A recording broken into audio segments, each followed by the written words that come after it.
10x your service design offering with Smaply. Take 20% off any order with This Is HCD 20 off.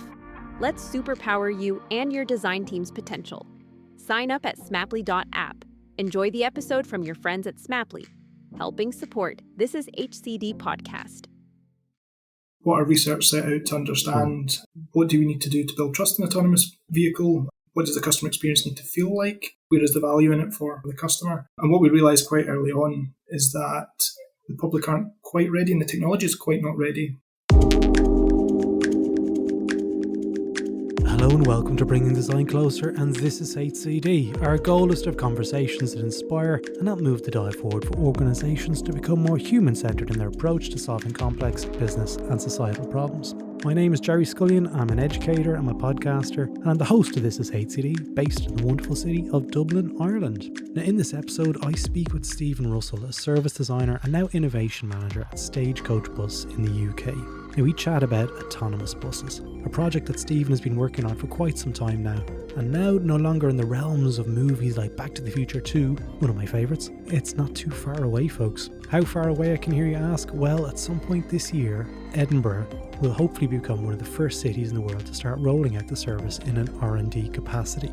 Now we chat about all the ins and outs about the process that Stephen went through in the creation of this service, and discuss what the service might look like, maybe some potential service failures, and other industry dependencies like insurance. It's a quandary there that we've all probably discussed at some point. Who is responsible in the case of accidents? And also how to prepare society for the visual of seeing a bus with people driving down the road with no human driver at the wheel. It's a really good episode. Now, if you like what we're doing at This Is HCD, you can please help us out by doing a few things. First of all, did you know that only 8% of our listeners have subscribed in their podcast app to the podcast? You can help us out by subscribing to this podcast wherever you're listening, or you can leave a review wherever you're listening to the podcast. It only takes a couple of minutes and really helps the findability of the podcast. You know what I'm going to say next, folks. You can go one better by becoming a patron on thisishcd.com, where you can get an ad-free stream of the podcast for as little as €1.66 per month, and also get a shout out as thanks. There's other plans there where you can get exclusive items too. Literally all the money goes towards editing, hosting, maintaining our website, which is now a repository for human-centered design goodness for over 250 episodes. I know, it's amazing. Let's jump straight into it. I'm delighted to have you here. I've been checking you out on LinkedIn for quite a while, and we managed to reach out a couple of months ago or a couple of weeks ago maybe, and you know, we're going to be chatting a little bit more around your role at the moment in Stagecoach Bus, which is in Scotland. So maybe we'll start off though. Tell us a little bit about yourself, and how do you describe what you do? I know you were recently at a wedding, and I'm sure people come up to you and they might have asked that question, which I hate, by the way. What do you do? How would you respond to that question? Thanks, Jerry. Yeah, and cheers for having us on. I was over in Ireland for a wedding, and so I saw part of your part of the world. It was lovely. So my name's Steve. I work with Stagecoach Bus, and I'm an innovation manager. So my main role just now is looking at autonomous buses and how do you design that service? How do you make that work for our passengers? Right. That's going to be a big conversation, okay? Because it's not something that you're like, you get your Lego bricks out and you just start saying, okay, well, we get rid of the driver and strip away that. The whole ecosystem is going to change, like, you know.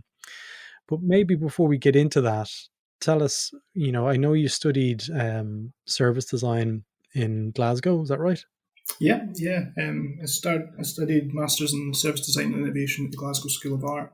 It was actually quite lucky. I suppose I was working full time in Tesco after my honours degree. I'd been trying to work on a side project, and some government funding became available to go and study a free Masters in Service Design. And I was like, oh, that sounds close to product design. So yeah, I jumped at the chance. That's awesome. Like, so your background, when I look at it, you studied sports engineering, was it? Originally? Yeah. So I suppose in secondary school, I wasn't quite sure what I wanted to do. And I wanted to go and become a joiner. And my mum sort of said, no, if you got the grades, you should try and go to uni. and sort of pick some words that you like. So I liked PE and I liked tech studies. So sports engineering sounded like a good combination of the two. But then you So that, continued that on. Sorry, you continued on into product design. Then I see.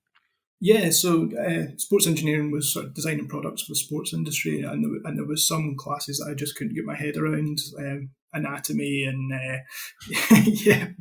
biomechanics was a bit much for me, Yeah. and I ended up swapping over to product design and innovation. I realised that I quite liked the business elements of it as well. It wasn't just coming up with an idea; it was sort of how do you take that to market, and I transferred over to product design with innovation. Awesome.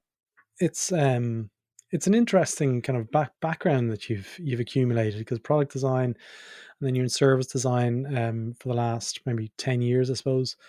You've co-design officer for Young Scott, and now you find yourself at Stagecoach Bus. Well, what attracted you to this role? Like, what are the challenges that you face as innovation manager for Stagecoach Bus?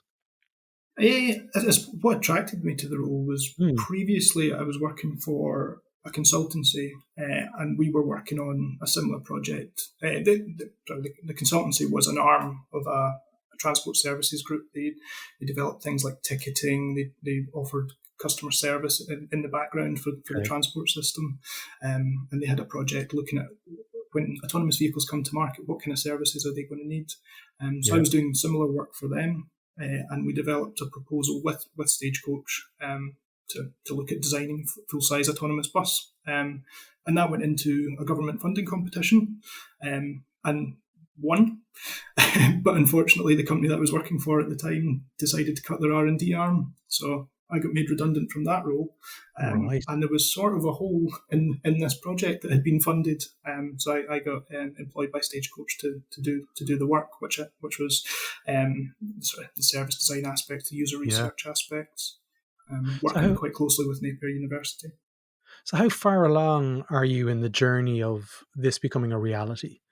Of autonomous vehicles moving people from Glasgow to Edinburgh or wherever it may be.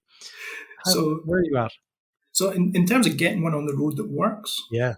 we're very close. A couple of months Wow, away, we're really? expecting to be launching a public service that delivers enough value that the passengers would be expected to pay for tickets rather than just a demonstration. Mm, But in terms of it actually being a commercial success, which you see rolled out further, we're mm. still at the very much R&D phase, validating that what what the technology is saying that it can do, it can. Yeah. So what cities around the world have this ability at the moment to have autonomous vehicles? So we are arguably going to be the most ambitious autonomous bus Mm, project worldwide. We're the first ones doing it. yeah. Mixed traffic up to 50 miles an hour, and what's known as level 4 redundancy, which Right. is quite a complicated one to explain. Yeah. So autonomous vehicles, most cars that you see nowadays have some kind of autonomous functions. So lane Mm, keeping, parking assist, uh, all these kind of things are certain levels of automation. When you look at Teslas, they're level 3, in that as a driver, you're still expected to have your paying attention to the road, ready to intervene, but the car is effectively driving itself. yeah. Level 4, which is what we're going for, is in theory there shouldn't need to be a driver there. If anything goes Yeah. wrong, the system will have backups in place that it can steer itself safely to stop if anything is going wrong. Because in my research for this episode, I couldn't find anything. There was people talking about it, but there didn't seem to be anywhere. So it's true. There's no city in the world really at the moment that has autonomous buses. There's Actually, no there has been like trials. demonstrations. Yeah, Yeah, yeah, and this is going to be the first one that's a sort of ticketed I service we think expect. I think when I came home from Australia in 2018, I think there might have been. I think I saw on the news, and I couldn't stop laughing. There was a big demonstration, and this is no disrespect to anyone in Ireland, by the way. Okay, there was a big demonstration of an autonomous bus moving from A to B in a straight line down the road. And I remember kind of going, "Wow, we're miles away from that." If you've got the TV crews coming out and just the bus, it's like a remote control bus. So you're saying that it's pretty close. Like how far is that in terms of months or years? Are we talking this year? Yes, yeah. So we've said that we're going to launch this service in the springtime. Obviously, with any innovation projects, there's risks associated with that, and that's why we've Yeah. not put a date on it just yet. Okay. Yeah. But yeah, we're going through the final sort of testing approval process, and expect to launch in a couple of months' time. That's going to be super cool. So A is that couple of going to months be? ago, No, in January, just there, we actually had our first passengers on board. So that this was a group that came together early in the project, and they've been Mm, on the journey with us, helping to critique some of the stuff that we put together, taking mm. part in the research, and they were our first passengers. So there was 23 people on board, experiencing it as if it was in live service. So here's some of the questions that come to my mind. How is it going to change for a passenger on that? Do they have to wear a safety belt?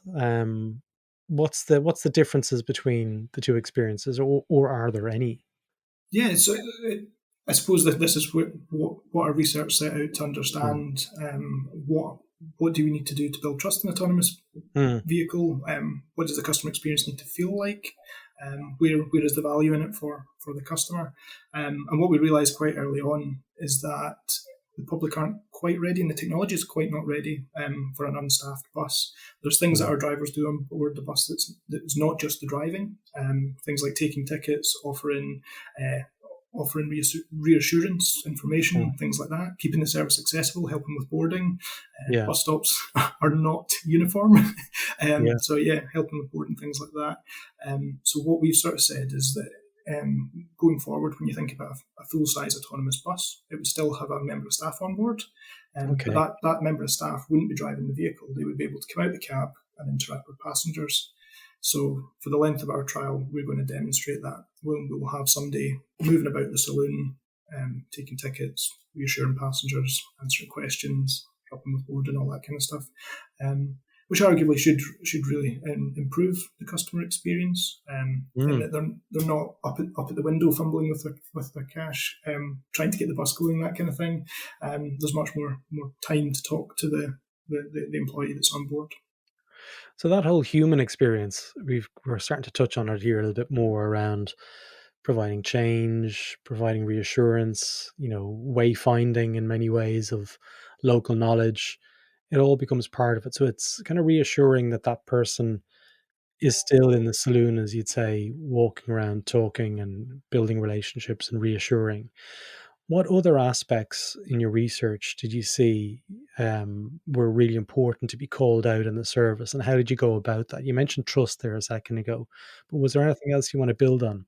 So yeah, I mean the three core things that came out of the research was trust, customer experience, and the value that it's actually going to have. Mm, So with trust, it was really understanding the capabilities of the technology, understanding what's been done to make sure that it's safe.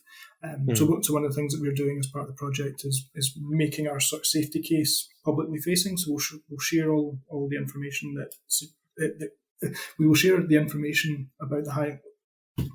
We will share a high level yeah, overview yeah, of all the testing that's sort of been done to reassure the public that we're not just putting this out there, it has been tested, it is safe. Also, having a big name operator like ourselves, Stagecoach, involved, safety is one of our mm, number one priority. So that really helps to have a family name involved. In terms of customer experience, I mean, autonomous vehicles in general is quite an abstract concept. When you talk to anybody, everyone's got a yeah, different opinion, and it's mainly based on pop culture, whether it's the Batmobile, Knight Rider, Johnny Cab, any yeah, of these that sort of stick in their head, maybe the Terminator. These are all the yeah, sort of images that spring to mind when people think about automation and robotics. What we want to try mm, and do is make it seem much more normal, and that's yeah, what we're doing through keeping much of the wraparound service the way it is. You'll be able to interact with it with timetables on the usual Stagecoach website, through your third-party journey planners, all these kind of ways yeah. to book, plan, pay for your journey. And then once you board, the only real difference you're going to notice is that the member of staff can move about. Okay. There's a thing there that you mentioned there a few minutes ago, like that a lot of vehicles at the moment have some of these autonomous functions or features already built into them, lane assist being one of them. Now, I've got a car at the moment that when I'm driving it and got lane assist on, that, the way it works is it identifies the straight lines that are the side of the car. And when you move over one line, it kind of pulls you back in, sort of stuff.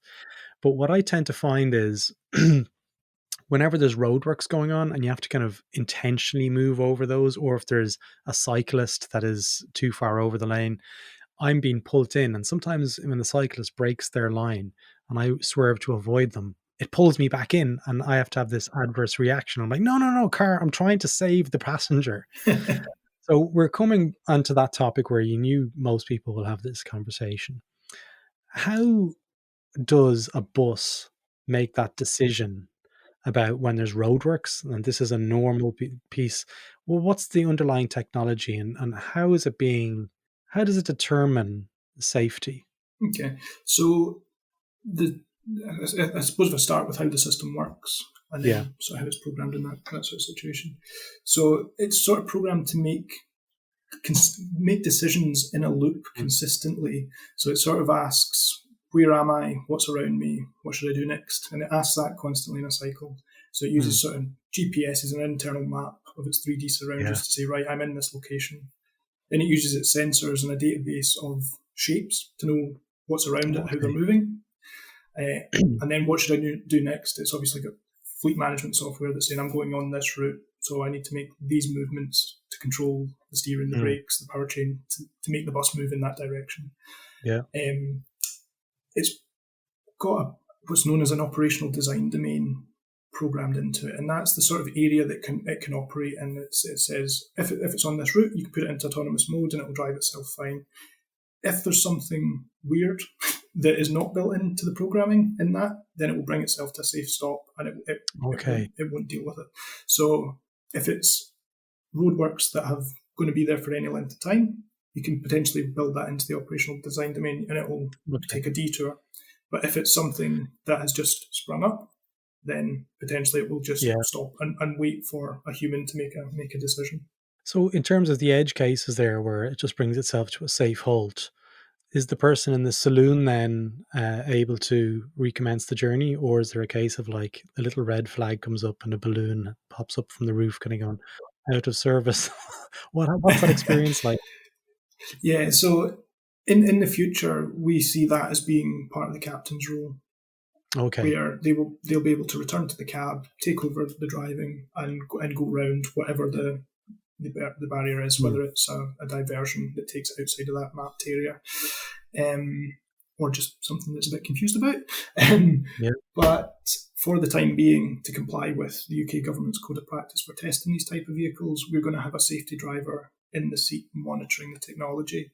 So if it did come up to something that the technology wasn't sure how to deal with, the safety driver would take control and steer around the roadworks, basically. Around the roadworks. And that's obviously sorry. Go ahead. Yeah, and that's while the technology is a prototype, while we're still learning to make sure it is safe for all members of the public. Yeah.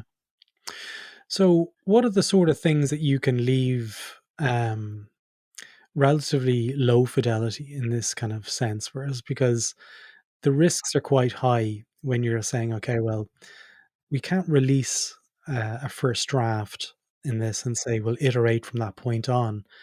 What are the deal breakers in terms of determining when it's ready?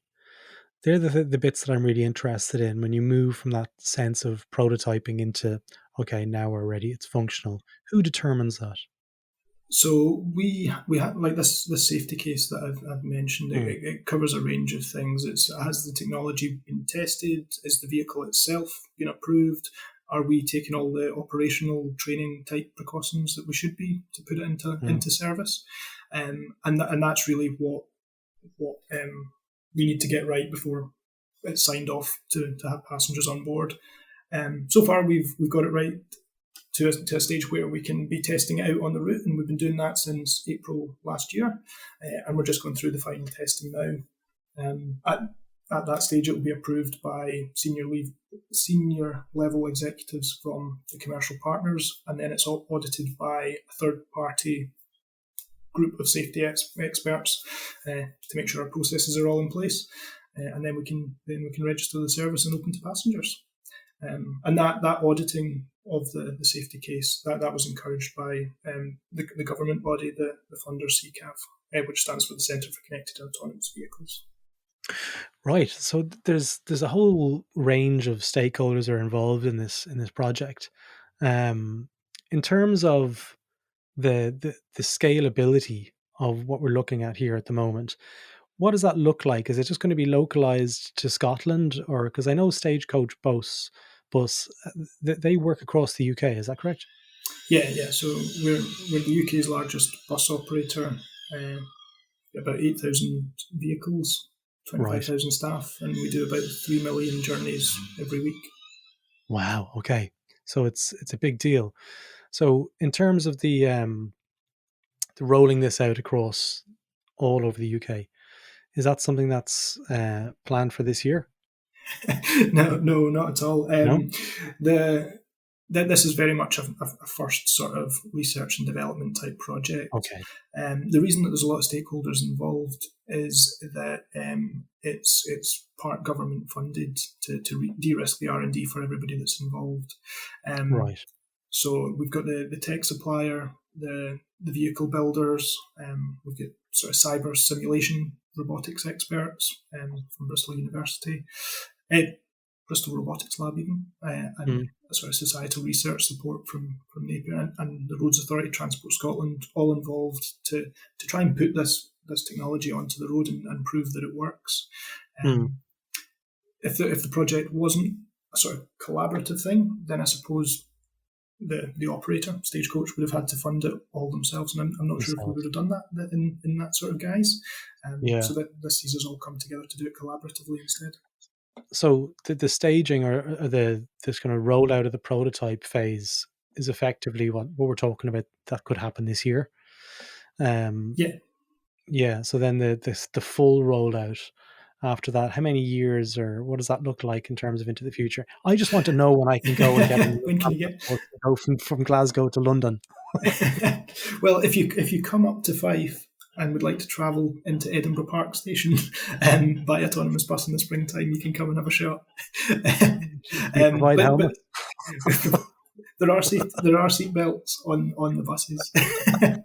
But I would come wearing a shell suit from the 90s and I'd be all puffed up. So I'd be like, go on, let's go. We're always looking for VIPs and famous faces to come and get the photo taken on it. So that's not me. You know all the VIPs in design in Scotland. Sarah Drummond, there's we've already been speaking about Sarah, but the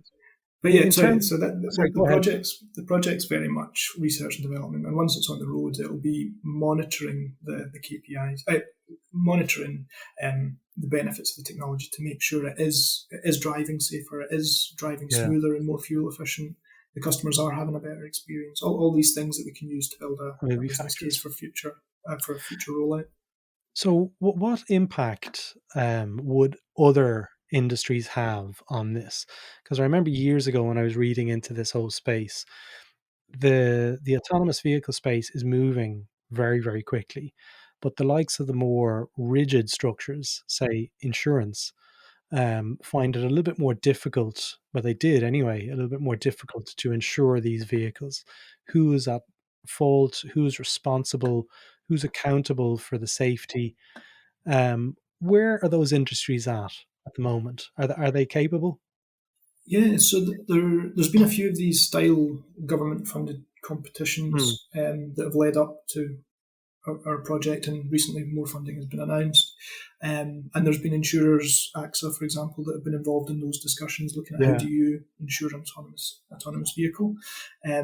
What's really interesting is that the Law Commission's recently come out with a report suggesting recommendations to, I'm guessing it goes to Parliament, to how these laws should be framed in the future. And it does suggest that it's not the operator that's liable, it's the system. The system provider that would then be liable. Yeah, that would need to be liable in the event of an accident when that's engaged, of course. So in that sense, where and those recommendations will take their time to go through Parliament to become what the future laws. So in a sense, the brain, the software, the intelligence, that's a third party. Is that correct? Then that provides the intelligence for the vehicle. So that will be one of the partners, one of the vendors. Yeah. So they're the people that get scrutinized and have to go through the kind of the vendor kind of process of making sure that you can get insured against that brain, if you want, so to speak. I'm trying to bring it down into my own language here, Stephen. Yeah. So currently, for the length of our trial, Stagecoach self-insure. So we're able to cover our vehicles under that and our existing policy that we have an insure for. But the way that the legal framework works this now is that you need to have a human monitoring the system 100% of the time, who is therefore the responsible person. So our safety drivers who are monitoring it with their hands off the wheel, they would be legally liable if anything went wrong. But in the future, when you can take the safety driver out of the cab, that'll be when the law changes to make the software. So what kind of changes do you see happening across the broader customer service ecosystem, or just generally the service ecosystem? You mentioned there about ticketing, accessibility, all of these really, really important pieces. How is this going to disrupt that ecosystem, and how are you designing for those changes? So, as I sort of said, I think in this use case where it's a full-size autonomous bus, the automation doesn't make too much of a difference, because you're still going through your customer journey in very much the same way. You're still checking if your bus is available on a timetable, on Stagecoach app, that kind of thing.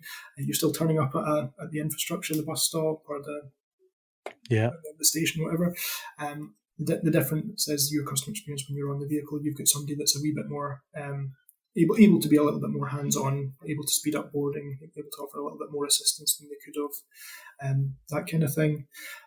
But there is quite a lot going on within the transport space that is quite interesting. You get things like electrification. There's a big push to electrify the fleet. I think Stagecoach have about 300 electric buses just now. We've recently announced Inverness was the first fully electric city. And there's other things like we've been piloting on-demand services where one bus almost acts like an Uber, and it'll go around and pick up people in sort of rural communities using an app. All of these should in theory make transport systems better in different ways. Can I ask you a question that you might kind of go, "Oh, Jerry, I'm not too sure about this."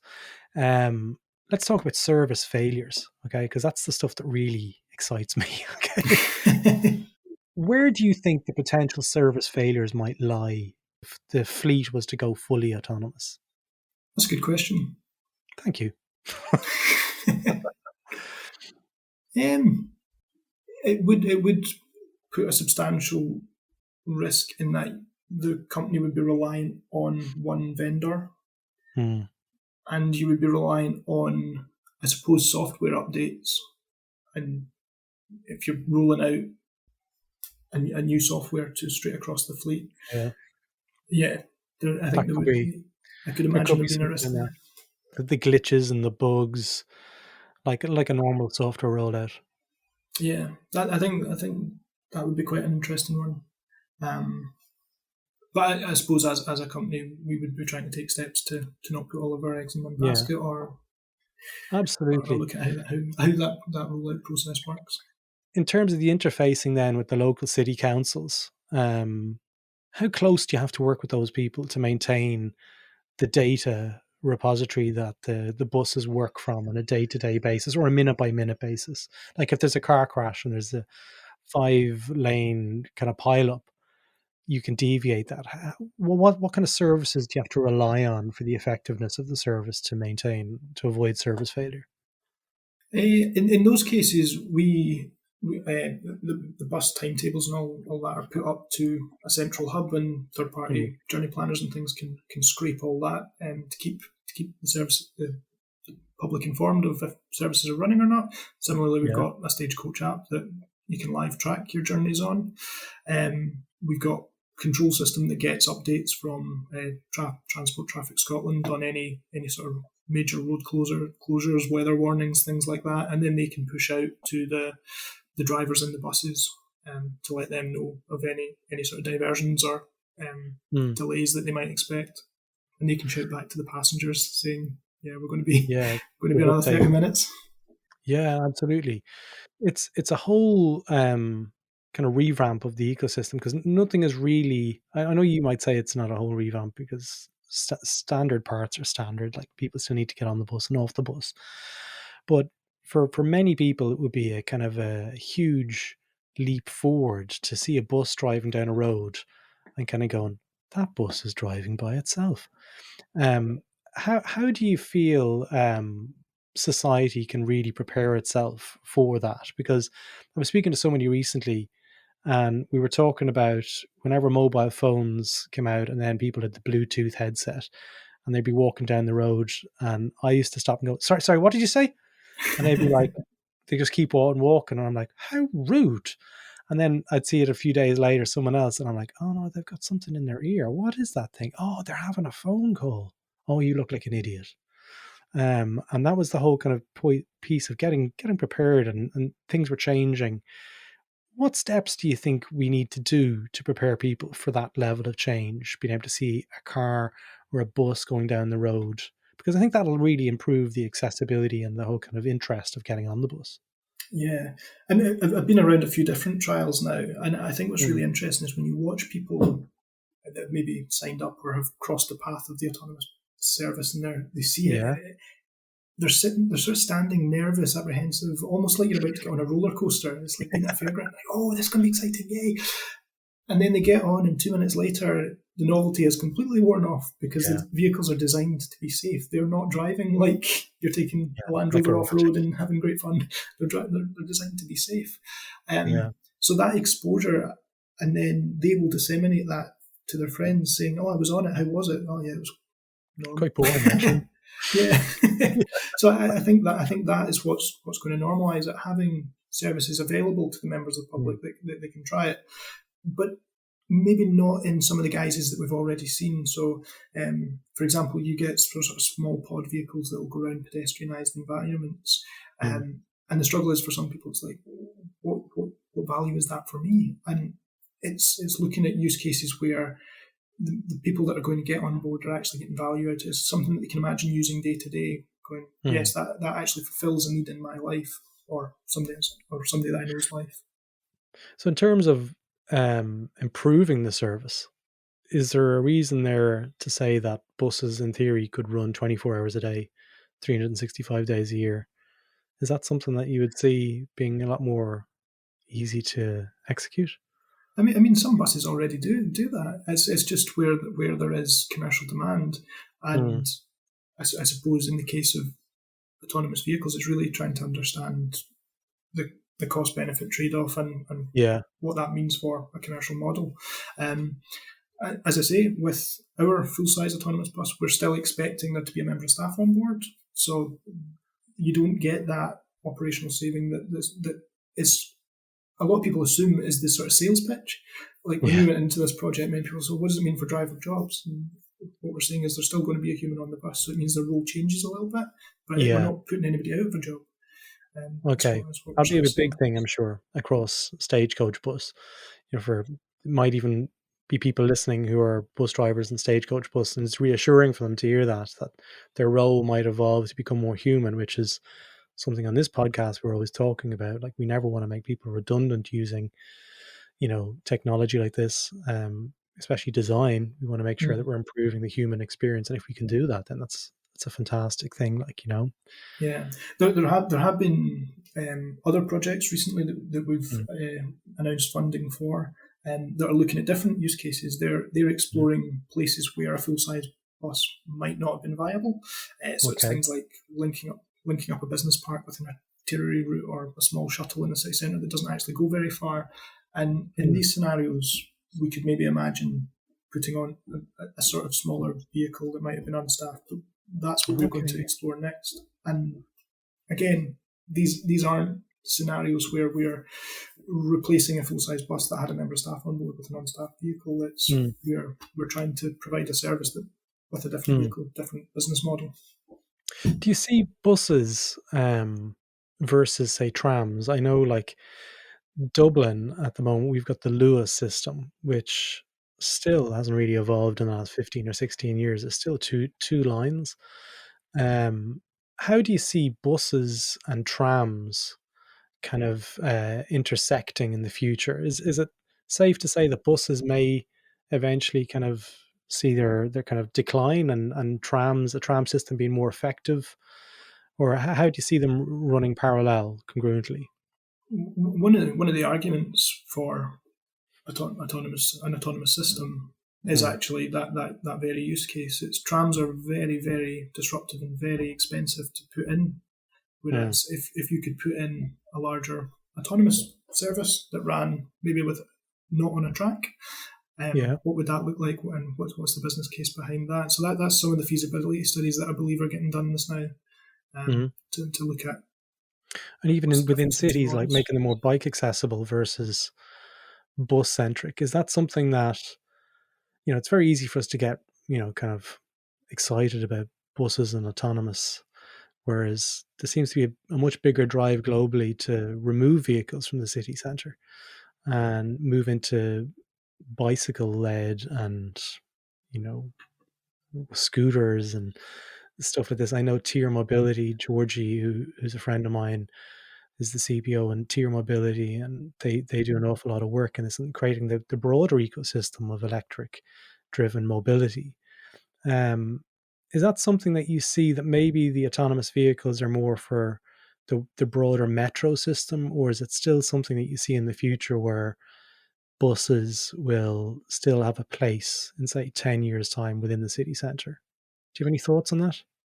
I think it depends how it all comes together. I mean, there's a lot of interest in things like transport hubs just now, where potentially all the trains, the buses all link up outside the city, then smaller shuttles take you inside. There's nice buses, nice electric scooters, and walking routes into the city. So you can sort of imagine stuff like that having its place. But the larger, densely packed vehicles are the best way to move people and avoid congestion. It's the single occupancy cars that are the problem. Yeah. I really like the sort of it's like an inverted travel pyramid, where it's like walking and wheeling, then you get the bicycles, then you get the shared transport, then you get taxis, cars, planes underneath. So absolutely, where the priorities, where the investment should be going. Stephen, look, this is a huge topic, right? And I'm trying to keep it relatively compact, so people can listen to it and digest it and come back to it. But if people want to follow Stagecoach Bus, I'll put a link to Stagecoach Bus's LinkedIn page so they can follow the development. But if people want to reach out to you, because I'm sure people will be interested in staying up to date on what you are doing with Stagecoach Bus, what are the best ways for people to get in touch with you? So you can find me on LinkedIn. I think I'm Stephen J. Russell.